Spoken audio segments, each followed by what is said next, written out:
If you want to know how to find clients on Instagram or how to make sales on Instagram, this is a 3-step process that you cannot miss.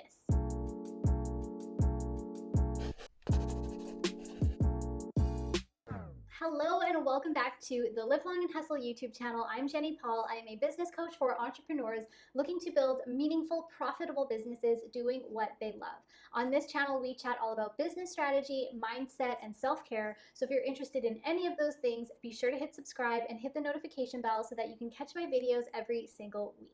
Now, there is a lot of information online about how to turn Instagram followers into customers. I know it can get overwhelming. Go live, post every day, reply to comments, DM people. The list goes on and on. While those tactics can certainly help you sell on Instagram, they're only really helpful and repeatable, and they'll get you consistent results if you have a strategy behind them. The 3-step strategy in this video will help you convert followers to customers on a consistent basis.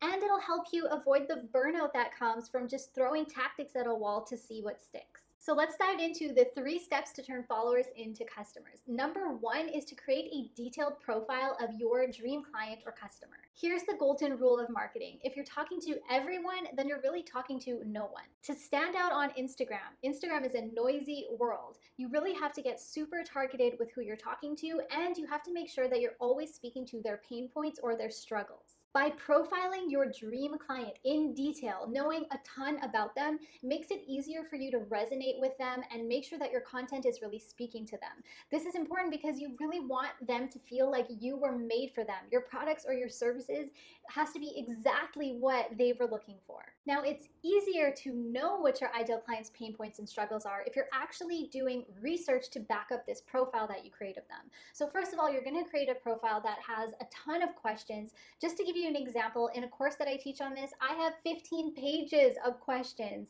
for you to answer about your ideal dream client. So you really want to get into the most minute detail that you can. You want to go past demographics, past where they live and all of those things, and you really want to get into their mindset, their behavior, their buying patterns. Where do they hang out online? Where do they find products like yours? Where do they like to shop? What types of people are they listening to online to get information?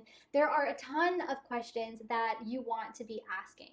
And beyond the questions, you also want to back that up with solid market research. There are a ton of tools online that you can use. You can start with social media and you can start eavesdropping on the conversations that your ideal clients are having in the comment section of other businesses like yours or in Facebook groups that they might frequent related to your niche or your industry. Basically, you want to try and find your ideal clients on social media and listen to what they're saying and learn more about them that way. If you really want to learn how to get this right from the get-go, because it really is important, it's a foundational step of building your business and learning how to sell on Instagram. I have a free training in the description box below, so make sure you sign up for that. It's completely free and it's going to go into detail to teach you how to actually do this. Step number 2 is to build trust with your ideal clients or your dream customers. Following you on Instagram or liking your post isn't quite enough to make sure that they're going to buy from you. If someone is going to buy from you, they have to trust you, plain and simple. Think of all the people that you follow online. You might follow multiple types of businesses in one category or multiple people that are in one niche. So just because you're smashing the like button and liking their content, it doesn't mean that you're necessarily going to buy from them. So what is the magic ingredient? How do we actually get people to trust us online? How do we set ourselves apart from our competitors and become our ideal client or our dream customer's go-to? You're going to offer free content or something valuable to them.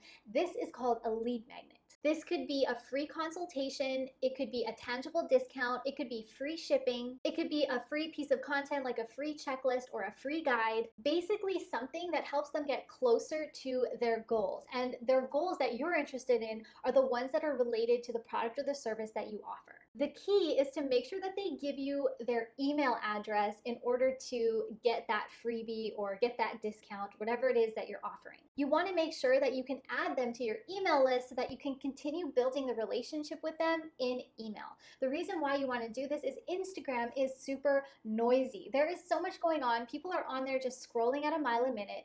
So we really want to find a way to nurture a more intimate and personal relationship with our ideal clients a better way to do that than Instagram is to actually do that in our email lists. Now, there are a lot of people online that say that they mainly get their customers on Instagram, which can be true, but I want you to pay attention and see if they're offering you anything for free or if they're asking you for your email address and continuing to build the relationship in your email inbox. Because although they might be getting most of their leads through Instagram, where the magic happens is likely in that email inbox. Another reason that you want to do this is that you don't own Instagram. Instagram could shut down tomorrow, or there could be some glitch on your account, or God forbid your account could get hacked. There are a ton of things that could happen that are out of your control. What we want to do is to make sure that we are in control of our own customer list. If we're just relying on Instagram to collect followers and have that be our client list and our main way of bringing people into our business, we're putting ourselves at a disadvantage in case something happens with Instagram and we lose our account or something happens. So you want to make sure that you have as much control as possible, and you can do that with your email list because that list is yours and you can never lose those contacts. If you don't have an email list yet, or you don't really think you're using yours in an optimal way, I have tons of strategies for you in that free training that I mentioned. So make sure you sign up in the description box because I really break down everything that you need to know to make this a viable strategy and to bring you more clients and more sales in your business. Now, step number 3 is you want to use your Instagram content to direct your dream clients to your lead magnet and to get them on your email list. Here's the crux of this 3-step strategy. You want to bring in your leads and your clients through Instagram.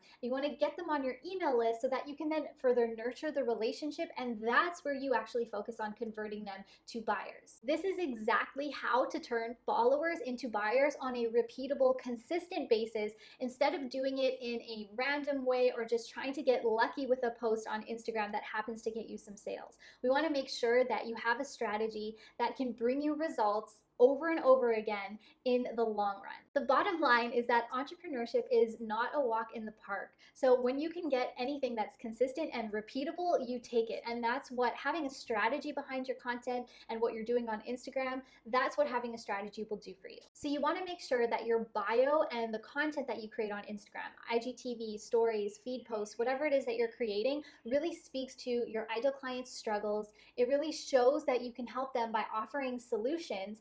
And then you also want to make sure that you're directing them to your lead magnets. Now, you don't want to do this in every piece of content. There's going to be a delicate balance that works best for you, and you're the best one to figure out the best frequency in terms of how it works in your overall strategy. For me personally, I mention lead magnets at least a few times a week. I definitely don't do it in every piece of content. So just make sure you spend some time thinking about what the best frequency is. The most important thing is to make sure that you are actually talking about your lead magnet on a consistent basis, reminding yourself to do this and reminding your ideal clients that your lead magnet is there to help them. 2 places that you want to make sure that you mention your lead magnet, because these are 2 places that are permanent and always there on your account. Number 1 is in your bio. You want to link in your bio to your lead magnet. If you have multiple links that you want to direct people to in your bio, you're going to use a tool like Linktree, which allows you to have multiple links in your bio, or you can just have the one link to your lead magnet. The second place is in your Instagram story highlights, and that is that section of your Instagram bio underneath all of the text that has all of your bubbles for you to save your stories forever. Regular stories disappear after 24 hours. Your highlights stay there forever. So what you're going to do is create a story talking about your lead magnet, or if you don't want to show up in your stories, have text about your lead magnet, have screenshots that you can share to show them what it's all about. And you're going to create those stories, post them. They'll be there for 24 hours, but also save them in your Instagram story highlights so that they're there forever. Now, I know I've spoken a lot about pain points and struggles because this is your major in when it comes to your ideal client. You really want to give them value and show them that you can help them. This is why we need to understand them in detail. So again, check out the free training in the description box below because I get into how to actually figure out what your ideal client's pain points and struggles are so that you're you're not guessing. Again, it comes back to having a strategy, not just throwing things at the wall and seeing what sticks or posting content randomly. That's where we get into content creation burnout, or not seeing results from Instagram and then just abandoning the platform, when really it is such a powerful tool to help us build our businesses and build relationships with our dream clients. So make sure you check out the free training in the description box below, and leave a comment below. Let me know what you thought of this video. If you have an email list or not, I would love to know where you're at, and I will see you in the next video.